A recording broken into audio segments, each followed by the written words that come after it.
Annie du dîner de Noël, ils exigeaient quand même mon argent. Jusqu'à ce que je découvre que mon grand-père m'avait légué l'intégralité de son domaine de 80 millions de dollars qu'il se disputait.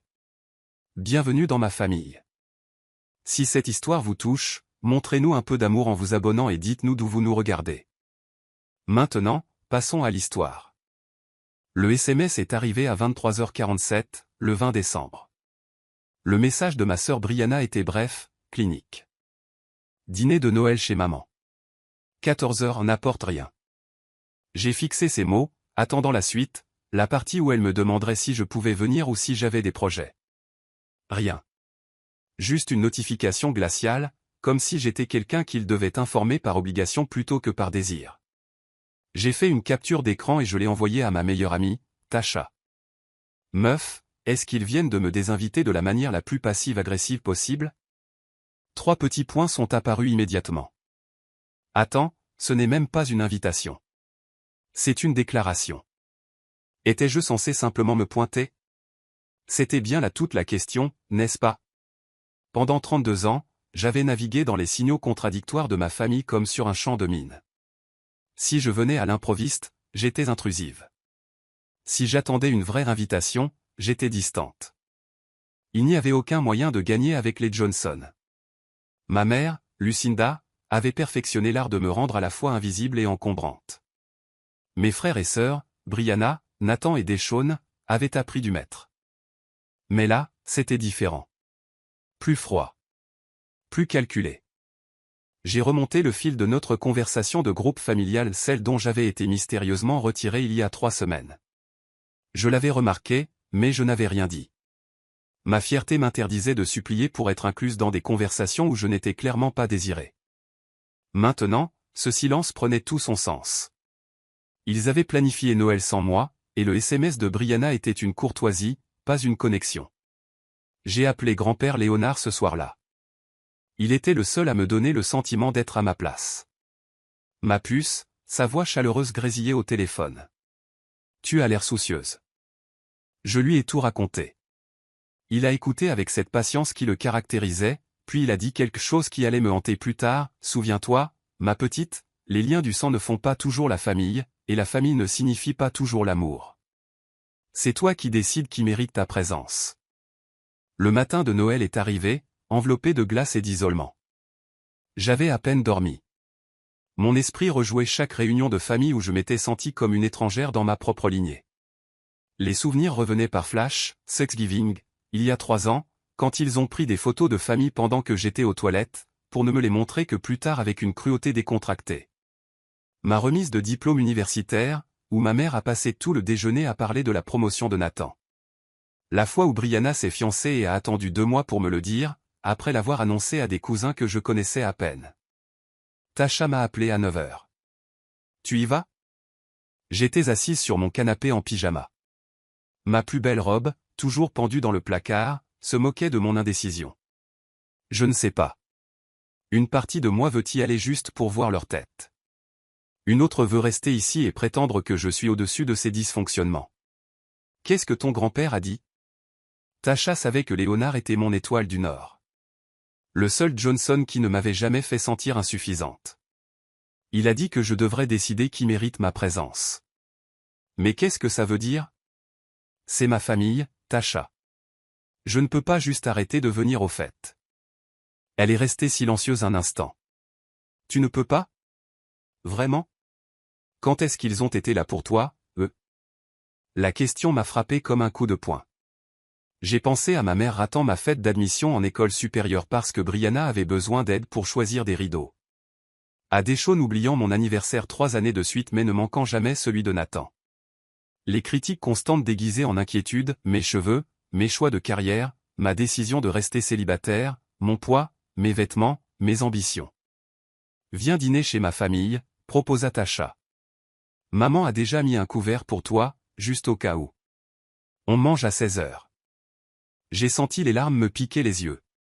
Sa mère me connaissait à peine, pourtant elle avait pensé à m'inclure. Ma propre famille ne pouvait même pas gérer une invitation correcte. Laisse-moi voir comment je me sens à 13h30, lui ai-je dit, sachant que j'irais probablement chez ma mère. L'espoir était une terrible addiction, et j'étais toujours accro. Je suis arrivé à 14h17, élégamment en retard par accident plutôt que par calcul. La circulation avait été brutale et j'avais changé de tenue 4 fois, cherchant une armure dans le cachemire et la confiance en soi. La maison de ma mère ressemblait à une explosion de catalogue de Noël. Lumière parfaitement synchronisée, couronne symétrique, pas une décoration de travers. Même son esthétique de vacances était une performance de perfection. Nathan a ouvert la porte, regardant derrière moi plutôt que vers moi. « Ah, tu es venu. » Pas de joyeux Noël et ni de content de te voir. Juste une légère surprise, comme si j'étais un colis inattendu. Je suis entré, mes talons claquant sur le sol en marbre, et le bruit dans la salle à manger s'est estompé en murmures. Sept visages se sont tournés vers moi avec des expressions allant de la surprise à l'agacement. Les lèvres de ma mère se sont pincées. Brianna a échangé un regard avec son fiancé, Trevor, que je n'arrivais pas tout à fait à lire. Deshawn n'a même pas levé les yeux de son téléphone. « Joyeux Noël », dis-je, forçant l'enjouement dans ma voix, brandissant le vin coûteux que j'avais apporté malgré le SMS de Brianna. Les yeux de ma mère ont glissé vers la bouteille. Un Bordeaux à $70 que j'avais spécifiquement recherché pour l'impressionner. Puis, ils sont revenus sur mon visage avec une déception non dissimulée. « Nous avons déjà ouvert le vin, Jasmine. Tu aurais dû appeler avant. » Appeler avant de venir au dîner de Noël? Dans ma propre famille? L'absurdité aurait été drôle si elle ne faisait pas si mal. J'ai remarqué la table à manger. Je l'ai vraiment remarqué. 8 couverts. 8. J'ai compté silencieusement, maman, Brianna, Trevor, Nathan, sa copine Jessica, Deshawn, sa femme et chat. Et un couvert que je ne reconnaissais pas. Pas de 9e assiette. Pas de place pour moi. Oh, dit ma mère en suivant mon regard avec une surprise théâtrale. On ne pensait pas que tu viendrais. Brianna a dit que le SMS était juste pour t'informer qu'on dînait. Pas que tu étais invité. La pièce a vacillé. Ma sœur m'avait envoyé un message sur le dîner de Noël spécifiquement pour me dire que je n'y étais pas invité. J'ai regardé Brianna, qui a eu la décence de détourner le regard. Ce n'est pas comment c'est je. Ce n'est pas ce que disait le SMS. Eh bien, peu importe, continua ma mère doucement, se dirigeant déjà vers la cuisine avec ce geste dédaigneux qui avait ponctué toute mon enfance. Nous sommes sur le point de passer à table. Il y a un café à 2 pâtés de maison si tu veux attendre.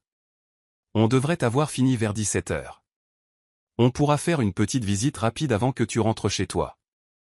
Elle voulait que je m'assoie dans un café pendant 3 heures le jour de Noël pendant que ma famille dînait. Sans moi. Le message était sans équivoque, tu n'es pas la bienvenue à cette table. Trevor, le fiancé de Brianna, s'agita, mal à l'aise. Il était nouveau dans la dynamique familiale, seulement 8 mois dans ce dysfonctionnement. On peut ajouter une chaise, Lucinda. C'est Noël. Béni soit-il. Il ne savait pas encore que la logique et la gentillesse ne pénétraient pas les hiérarchies soigneusement construites de ma mère.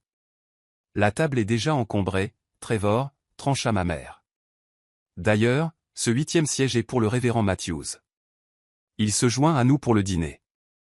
Le révérend Matthews. Le pasteur de l'église que ma famille fréquentait. Celle où ma mère jouait son spectacle hebdomadaire de piété et de générosité. Il venait au dîner de Noël, prenant la place qui aurait dû être la mienne. J'ai senti quelque chose se briser dans ma poitrine, pas de façon dramatique, mais doucement, comme de la glace se formant sur un étang. Je vais m'en aller, m'entendis-je dire.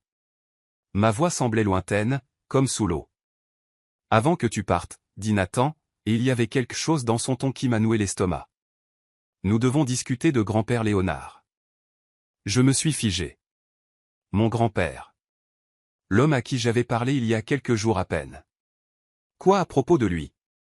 Nathan et Brianna échangèrent un autre regard. Celui-ci chargé d'un sens que je ne pouvais décoder. Ces factures médicales, dit Nathan. Elles sont substantielles. On cotise tous pour aider à couvrir les frais de sa maison de santé. On a besoin de savoir ce que tu peux contribuer mensuellement. La pièce semblait soudain manquer d'air. Il me demandait de l'argent tout en m'excluant littéralement du dîner de Noël. La dissonance cognitive était stupéfiante. Son assurance médicale ne couvre pas tout, ajouta Brianna, sortant son téléphone avec l'efficacité d'un tableur Excel. Elle avait toujours été l'organisée, la fille responsable, celle que ma mère louait constamment. L'établissement où il est coûte $12 000 par mois. On a divisé ça selon les tranches de revenus. Ta part serait de $1,800 par mois. Elle a dit ça comme si elle lisait une liste de courses, décontractée et factuelle. $1,800 par mois. De la part de la fille qui n'était pas la bienvenue au dîner. Attendez, dis-je, mon cerveau luttant pour traiter cette embuscade. Grand-père Léonard m'a dit que ses finances étaient gérées. Il a dit que sa retraite et ses investissements couvraient tout. Deschaune ricana, levant enfin les yeux de son téléphone. Bien sûr qu'il te dirait ça. Il ne veut jamais être un fardeau pour personne, surtout pas pour sa précieuse Jasmine. Le sarcasme dans sa voix était toxique. La réalité est différente. On paie depuis des mois pendant que tu vis ta petite vie confortable de célibataire en centre-ville sans responsabilité. Ça a piqué, parce que c'était fait pour. Je vivais dans un modeste 2 pièces que je pouvais à peine payer avec mon salaire dans le non lucratif. Je conduisais une Honda de 10 ans. Je n'avais pas pris de vacances depuis 3 ans. Mais dans le récit de ma famille, j'étais l'égoïste parce que j'avais choisi le sens plutôt que le profit, l'organisation communautaire plutôt que l'ascension corporative. Je dois en parler à grand-père, dis-je. Je lui ai parlé la semaine dernière et il n'a mentionné aucune difficulté financière. Il ne veut pas t'inquiéter, intervint ma mère. Sa voix dégoulinait de cette fausse douceur qu'elle utilisait quand elle voulait quelque chose. Tu sais à quel point il est fier. Mais nous sommes une famille, Jasmine. On prend soin des nôtres. Même quand c'est incommode. L'hypocrisie était à couper le souffle.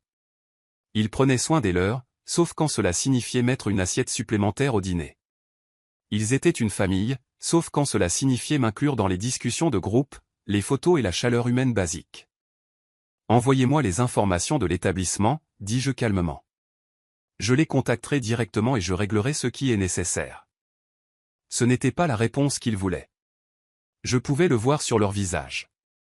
C'est plus simple si on gère ça de manière centralisée, dit Nathan rapidement, trop rapidement. Il cachait quelque chose. Je connaissais mon frère depuis 32 ans et je connaissais ses tics. La façon dont il frottait sa mâchoire quand il mentait. La façon dont il évitait le contact visuel quand il manipulait. On a mis en place un compte familial. Tout le monde y contribue et on gère les paiements. Un compte familial, répétais-je. La famille dont je suis exclu pour Noël a un compte familial sur lequel elle s'attend à ce que je verse de l'argent. Le révérend Matthews choisit ce moment pour arriver, sonnant à la porte avec un timing malheureux.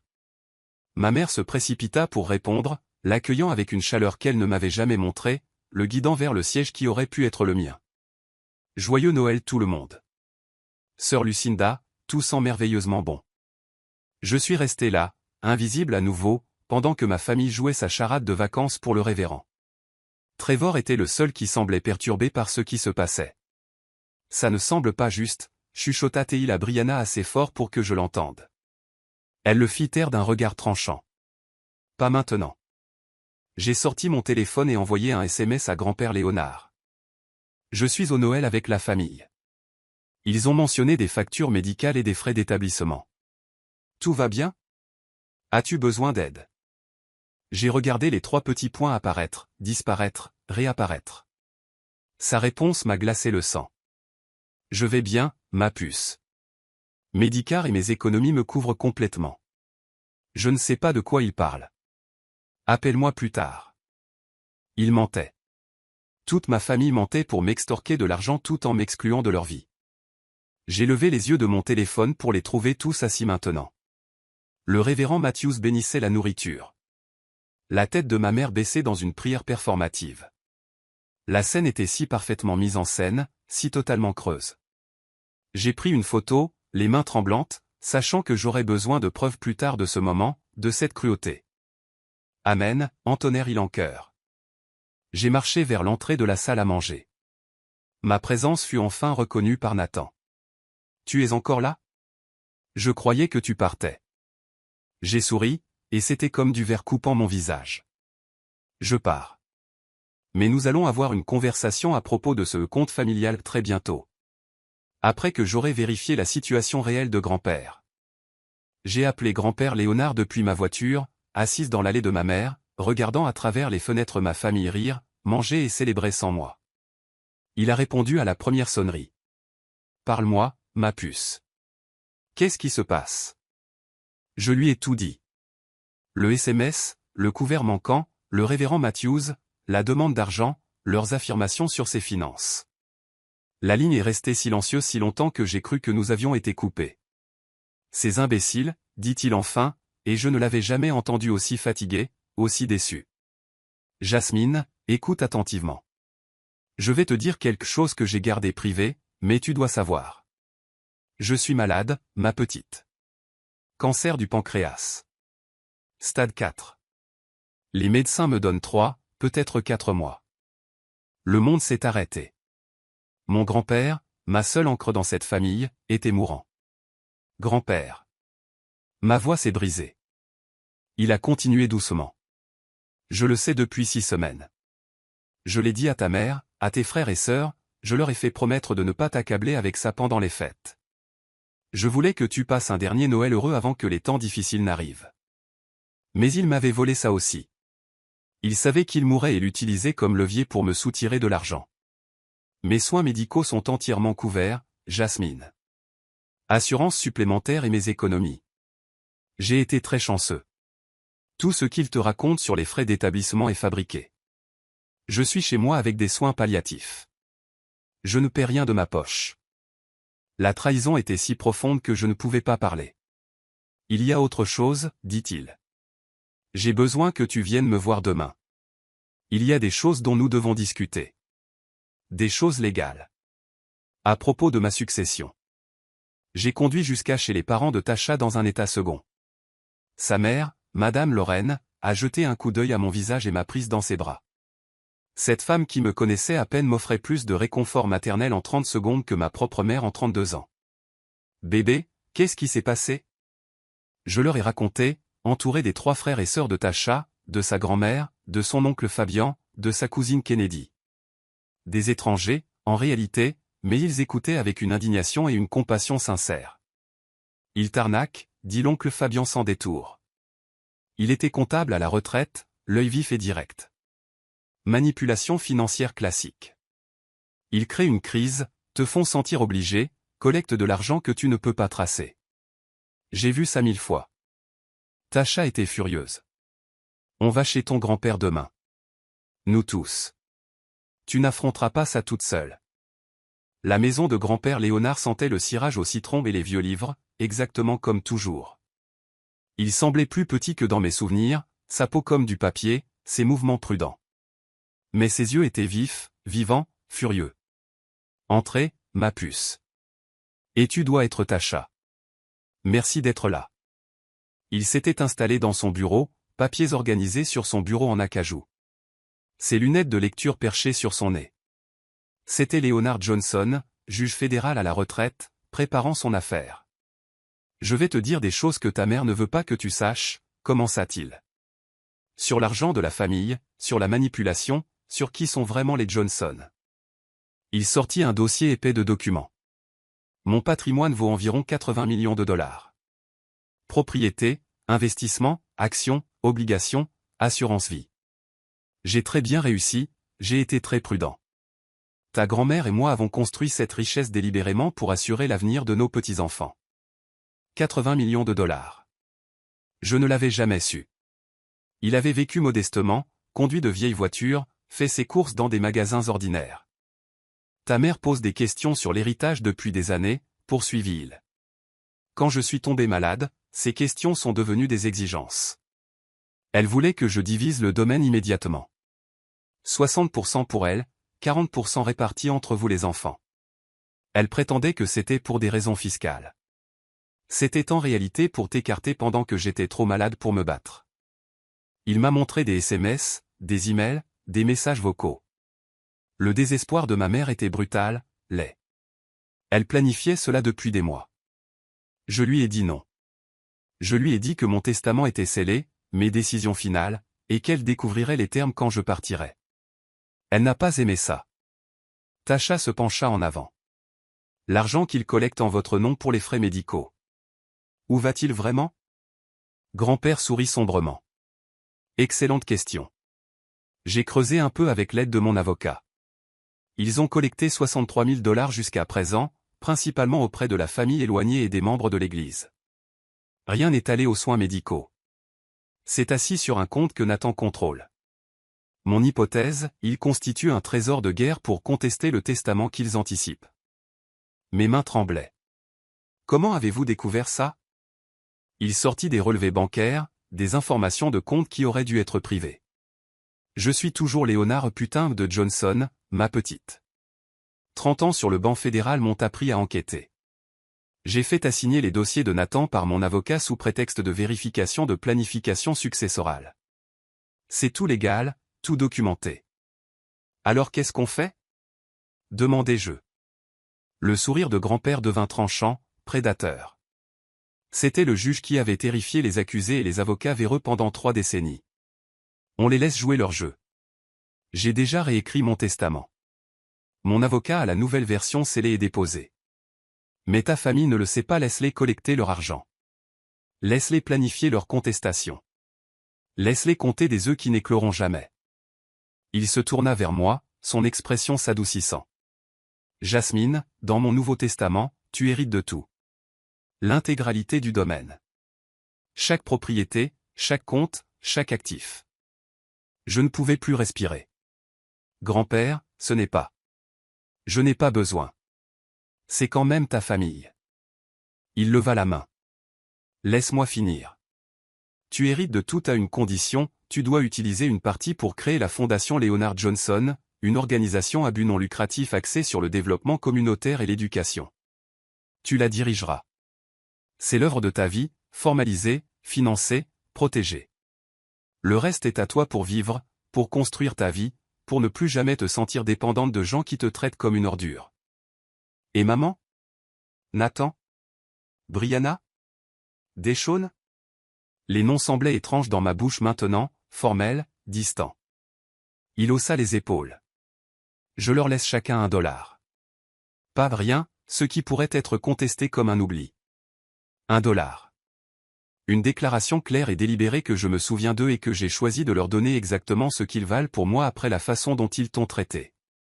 Tasha éclata de rire, un aboiement bref d'incrédulité. Monsieur, c'est sauvage. J'adore. C'est la justice, corrigea grand-père. Ta mère t'abuse émotionnellement depuis que tu es assez grande pour avoir des opinions différentes de sa vision dorée. Tes frères et sœurs ont appris cette cruauté, l'ont perfectionnée, l'ont transformée en arme. Ils ont fait des réunions de famille une torture pour cette femme brillante et gentille parce qu'elle refusait de se rapetisser pour les mettre à l'aise. Parce qu'elle a choisi la passion plutôt que le profit. Ils ne méritent pas mon héritage. Jasmine, si. Il toussa, un râle humide qui nous rappelait pourquoi nous étions là. Il me reste peut-être 10 semaines. Je veux les passer avec toi, ma puce. Vraiment avec toi.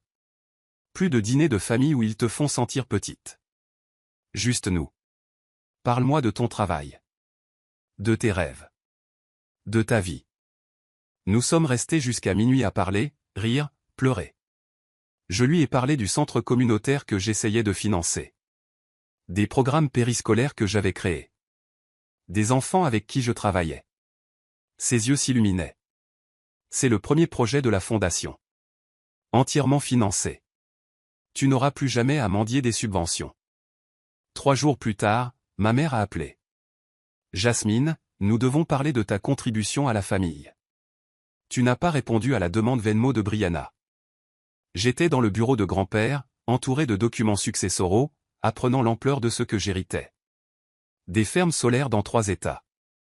Des propriétés commerciales dans 5 villes. Un portefeuille d'actions qui me donnait le tournis. J'ai parlé à grand-père, dis-je calmement. De ses frais médicaux. Ou plutôt de leur absence.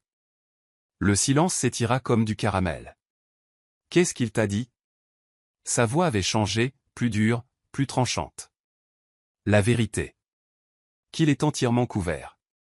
Que vous collectez de l'argent sous de faux prétextes. Que vous avez levé 63 000 $ qui n'ont rien à voir avec ses soins. Je l'entendais respirer, calculer. Il est confus, Jasmine. Le cancer s'est propagé à son cerveau. Il ne se souvient pas des choses correctement. Son cerveau va très bien, maman. Sa mémoire est parfaite. Ses dossiers sont complets. Tu veux réessayer? Elle changea de tactique, sa voix devenant douce, blessée. Je n'arrive pas à croire que tu fasses confiance à lui plutôt qu'à ta propre mère. Après tout ce que j'ai fait pour toi, t'élever, me sacrifier. Arrête, l'interrompis-je. On ne va pas jouer à ça. La manipulation, la culpabilisation. L'histoire révisée où tu étais une mère dévouée au lieu de quelqu'un qui m'a fait me sentir inadéquate chaque jour de ma vie. Comment oses-tu? Le masque de Lucinda se fissura complètement. Je t'ai tout donné. Nourriture, abri, vêtements, éducation. Espèce d'ingrate. Tu m'as donné le minimum légalement requis d'un parent, dis-je. Tu ne m'as jamais donné d'affection, d'approbation ou d'acceptation. Tu n'as jamais pris ma défense quand Brianna se moquait de moi. Tu n'as jamais arrêté Nathan quand il me harcelait. Tu n'as jamais remarqué quand Deshaun m'excluait. Tu as créé une famille où j'étais la cible acceptable, et maintenant tu es choqué que je questionne tes motifs. Elle respirait fort maintenant, une fureur à peine contenue. Ton grand-père te remplit la tête de mensonges. Il essaie de te monter contre nous avant de mourir parce qu'il est amer, seul et effrayé. Il n'est rien de tout cela. Il est lucide sur qui est vraiment sa famille. Et moi aussi, maintenant. J'ai raccroché. Mes mains tremblaient, mais je me sentais puissante, propre, libre. Tasha, qui était assise à côté de moi tout ce temps, me serra la main. C'était incroyable. Comment tu te sens? Terrifié, admis-je. Et libéré. Mes frères et sœurs lancèrent un assaut coordonné. SMS de groupe dont je ne faisais pas partie mais dont j'entendais parler via les sources de grand-père. Posts sur les réseaux sociaux concernant les membres de la famille ingrat qui tournent le dos pendant la crise. Nathan s'est pointé à mon appartement à 22h, martelant la porte. Je n'ai pas répondu. Brianna a envoyé un email de 5 pages détaillant chaque cadeau, chaque fête, chaque événement familial, listant leur amour comme un reçu qu'on pouvait me facturer. Tu nous es redevable. La famille signifie sacrifice. La famille signifie faire passer les autres avant soi. Tu as toujours été égoïste, toujours difficile, mais c'est un nouveau bas-fond. Abandonner grand-père quand il a le plus besoin de nous. La projection était stupéfiante. C'était eux qui fabriquaient des crises médicales pour le profit. C'était eux qui m'avaient exclu de Noël. Mais j'étais la méchante dans leur récit. Ma mère est allée à leur église, a dit au révérend Matthews que je faisais une dépression nerveuse, répandant des mensonges vicieux sur grand-père pour éviter mes responsabilités financières. Le révérend, à son crédit, m'a appelé directement. Mademoiselle Johnson, votre mère est très inquiète. Elle dit que vous faites des accusations folles sur les finances familiales. Révérend, je vous respecte, mais c'est entre moi et ma famille. Ce que je dirais, c'est ceci, vous étiez au dîner de Noël. Vous avez vu qu'il n'y avait pas de place pour moi. Vous les avez vus m'exclure puis me demander de l'argent. Est-ce que cela ressemble au comportement d'une famille aimante? Il resta silencieux. Non, en effet. J'ai été troublé par cette journée. Faites confiance à votre instinct, lui dis-je. Priez à ce sujet. Mais ne croyez pas tout ce que ma mère vous dit. Elle protège ses intérêts, elle ne dit pas la vérité. Grand-père a décliné rapidement ces 2 semaines-là. J'ai emménagé chez lui, dormant dans la chambre d'amis, administrant les médicaments, lui lisant des livres, lui tenant la main pendant les nuits difficiles. Ma famille n'a pas visité. Pas une seule fois. Ils appelaient l'avocat de grand-père à la place, exigeant de connaître le contenu du testament, menaçant de poursuites judiciaires, faisant des tentatives de plus en plus désespérées pour accéder à des informations auxquelles ils n'avaient aucun droit. Ils ont peur, chuchota grand-père un soir. Ils peuvent sentir le contrôle leur glisser entre les doigts. L'argent fait ça aux gens. Ça te montre qui ils sont vraiment. Je n'en veux pas, dis-je soudainement. L'argent. Ça semble sale maintenant, souillé par tout ce qu'ils ont fait pour se battre pour lui. Il serra ma main avec une force surprenante. C'est exactement pour ça que tu es la bonne personne pour l'avoir. Tu comprends que l'argent n'est qu'un outil. Eux, ils le voient comme une identité, comme une valeur, comme un pouvoir. Leonard Johnson est mort le 7 février à 3h42 du matin. Je tenais sa main, chantant les vieux hymnes gospel qu'il aimait, regardant la lumière de l'aube se glisser par la fenêtre de sa chambre. Ses derniers mots furent « Sois courageuse, ma puce. Sois audacieuse. Sois heureuse. » Puis il est parti, s'éclipsant aussi doucement qu'un murmure. J'ai appelé ma famille à 6 heures. Ma mère a répondu avec suspicion plutôt qu'avec chagrin. Oui. Juste ça.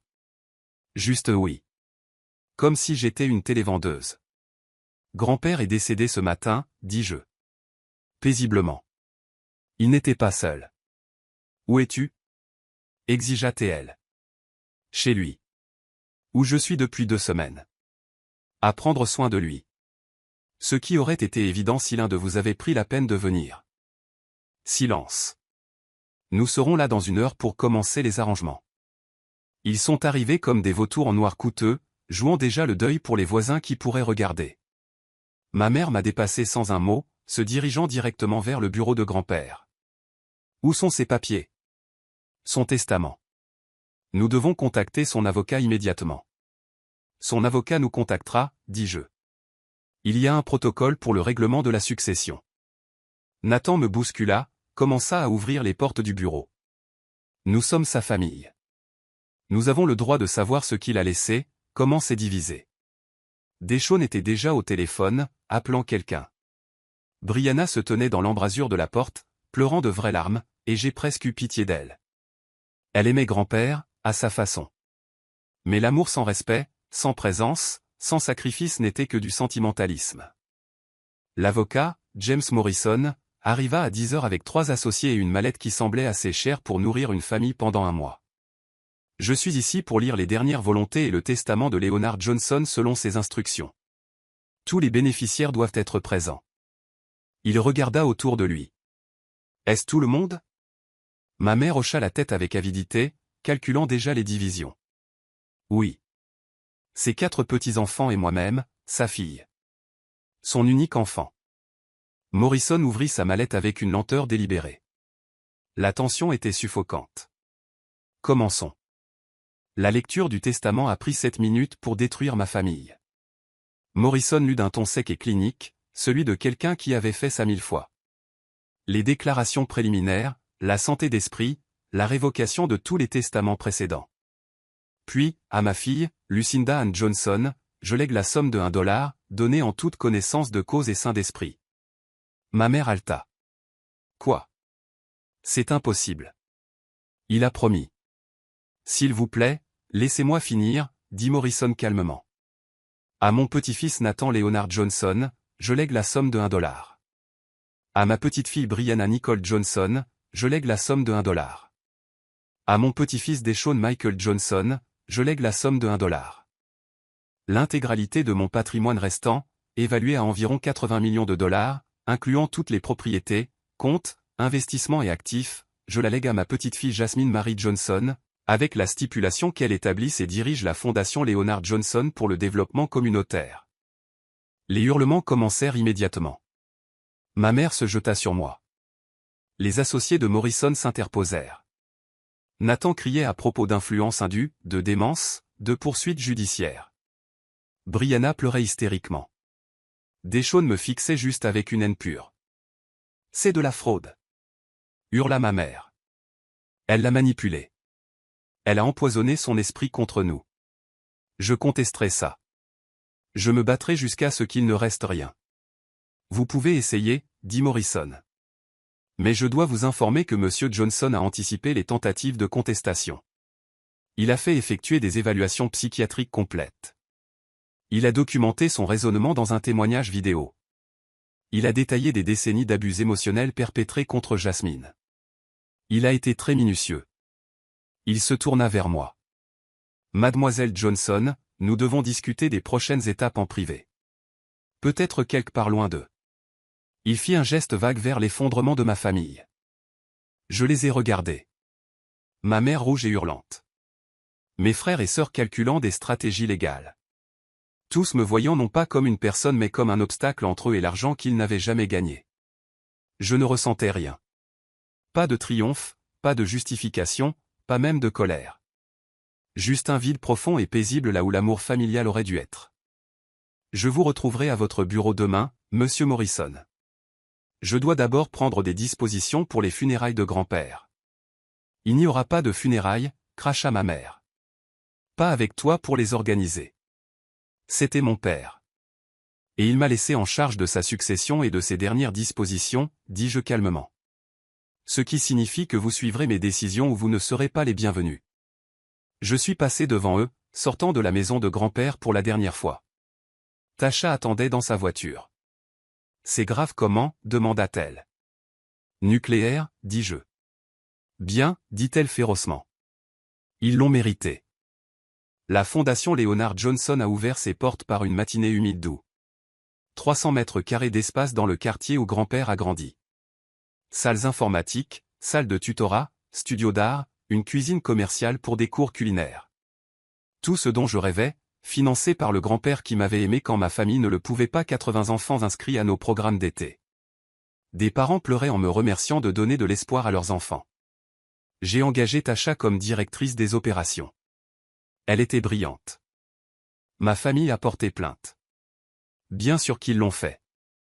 L'affaire a été rejetée en quelques semaines. La documentation de grand-père était en béton armé. Sa capacité mentale incontestable. Son raisonnement sain et attesté par témoins. Ils ont fait appel. Ont perdu à nouveau. Le jugement final est venu avec un avertissement du juge, toute autre procédure abusive entraînerait des sanctions. Ils ont finalement arrêté. Pas parce qu'ils acceptaient le testament, mais parce que les avocats coûtent de l'argent qu'ils n'avaient pas. Ma mère a envoyé un dernier SMS. J'espère que tu es heureuse de détruire cette famille pour de l'argent. J'ai bloqué son numéro. Je ne détruisais rien. Je construisais. La fondation. Ma vie. Ma paix. Je passais parfois devant la maison de ma mère. Celle qu'elle perdait parce que son train de vie avait été financé par le crédit et des attentes d'héritage. Une partie de moi voulait se sentir coupable. Principalement, je me sentais libre. J'ai rencontré quelqu'un. Une enseignante qui fait du bénévolat à la fondation. Elle s'appelle Simone. Elle a des yeux gentils, rit à mes blagues et ne comprend pas les familles qui utilisent l'amour comme une arme. Mes parents sont ennuyeux, a-t-elle dit une fois, mais ils ne m'excluraient jamais de Noël. Je l'ai embrassée alors, reconnaissante pour les gens élevés avec chaleur au lieu de la guerre. Je visite la tombe de grand-père tous les dimanches. Je lui parle de la fondation, des enfants, des programmes qui s'étendent à 3 autres endroits. Tu avais raison, chuchotai-je à la pierre tombale. Les liens du sang ne font pas toujours la famille. Mais tu étais ma famille. Le seul qui comptait. L'héritage n'a jamais été une question d'argent. C'était le dernier cadeau d'un grand-père, la permission de m'éloigner des gens qui me faisaient du mal, les ressources pour construire la vie que je méritais. Et la preuve qu'au moins une personne croyait que j'étais digne d'amour sans condition. Je n'ai plus jamais parlé à ma mère. Ni à mes frères et sœurs. Ils sont devenus des étrangers que je connaissais autrefois. Des gens pour qui j'espérais la paix mais que je ne pouvais plus aider. J'ai appris que le pardon ne signifie pas la réconciliation. Que les limites ne sont pas cruelles. Que se choisir soi-même n'est pas égoïste quand les autres se sont choisis eux-mêmes plutôt que vous toute votre vie. La fondation a prospéré. J'ai prospéré. Et chaque jour où je travaillais, chaque enfant que j'aidais, chaque programme que je finançais, je sentais la présence de grand-père. Sa fierté. Son amour. Le seul héritage qui ait jamais compté. Si cette histoire a résonné en vous, merci de liker et de vous abonner. Partagez vos propres histoires de famille dans les commentaires. Vous n'êtes pas seul à naviguer dans des relations toxiques. Et rappelez-vous, vous méritez d'être à table, pas d'attendre dans le café.